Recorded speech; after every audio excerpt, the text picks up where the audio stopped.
Hi guys. So ಇವತ್ತು baby shower event customer ನಮ್ಮ ಹತ್ರ ಬುಕ್ ಮಾಡಿದ್ರು.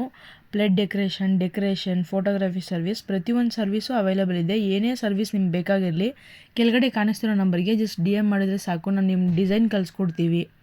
ಕಸ್ಟಮರ್ ಬುಕ್ ಮಾಡಿದ್ದು 21 ಪ್ಲೇಟ್ಸ್ ವಿತ್ ಐಟಮು. ಸೊ ನಿಮ್ಗೆ ವಿತ್ ಐಟಮ್, ವಿತೌಟ್ ಐಟಮ್ ಯಾವುದೇ ಥರ ಬೇಕಾಗಿರಲಿ ಕಸ್ಟಮೈಸ್ ಮಾಡ್ಕೋಬೋದು. 11, 15, 9 ಪ್ಲೇಟ್ಸ್, ಎಷ್ಟು ಪ್ಲೇಟ್ಸ್ ಆದರೂ ನಾವು ನಿಮ್ಗೆ ಮಾಡಿಕೊಡ್ತೀವಿ. ಇದೇ ಥರ ನಿಮ್ಗೇನಾದರೂ ಇನ್ ಸರ್ಪ್ರೈಸಿಂಗ್ ಬೇರೆ ಥರ ಈವೆಂಟ್ಸ್ ಮಾಡಬೇಕಂದ್ರೆ ಬರ್ತಡೇ, ನೇಮಿಂಗ್ ಸೆರೆಮನಿ, ಹಲ್ದಿ, ಪ್ರತಿಯೊಂದು ಈವೆಂಟು ನಾವು ಮಾಡ್ತೀವಿ. ಏನೇ ಬೇಕಾಗಿರಲಿ ಕೆಳಗಡೆ ಕಾಣಿಸ್ತಿರೋ ನಂಬರಿಗೆ ಜಸ್ಟ್ DM ಮಾಡ್ಬೋದು. ಮತ್ತು ಡೆಕೋರೇಷನ್ ಪಾರ್ಟ್ಗೆ ಬಂದರೆ ಡೆಕೋರೇಷನಲ್ಲಿ backdrop, sofa, welcome board ಪ್ರತಿಯೊಂದು ಇನ್ಕ್ಲೂಡ್ ಆಗಿತ್ತು. ಮತ್ತು ಫೋಟೋಗ್ರಫಿ ಕೂಡ ಕಸ್ಟಮರ್ ಬುಕ್ ಮಾಡಿದರು. ಫೋಟೋಸ್, ವಿಡಿಯೋ ಎಡಿಟ್ ಪ್ರತಿಯೊಂದು ನಿಮಗೆ ಇನ್ಕ್ಲೂಡ್ ಆಗಿರುತ್ತೆ. ಏನೇ ಬೇಕಾಗಿದ್ದರೂ ಕೆಳಗಡೆ ಕಾಣಿಸ್ತಿರೋ ನಂಬರ್ಗೆ DM ಮಾಡಿ. Thank you.